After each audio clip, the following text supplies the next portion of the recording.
This is the final video to solve the FHC01 crash error in Forza Horizon on Nvidia cards.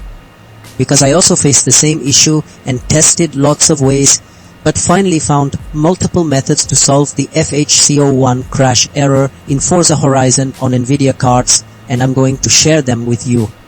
The first method addresses corrupted game files, which often manifest as the FHC01 error, because essential data required for Nvidia card communication is missing or damaged. By verifying and repairing these files, we ensure the game has all its components intact, preventing this specific crash. Next, we tackle outdated graphics drivers.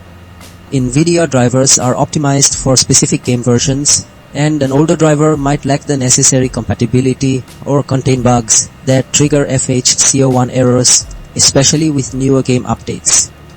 Updating to the latest version ensures optimal communication between your Nvidia card and Forza Horizon.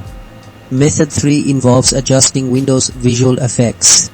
Sometimes excessive graphical strain from Windows settings can indirectly conflict with the game's rendering process on Nvidia hardware, leading to instability and FHC01 crashes. Reducing these effects frees up system resources and reduces potential conflicts.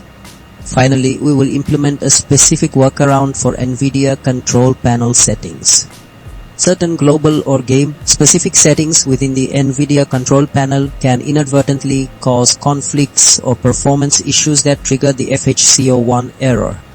Fine-tuning these settings, such as power management mode or texture filtering, can create a more stable environment for Forza Horizon to run on your Nvidia GPU.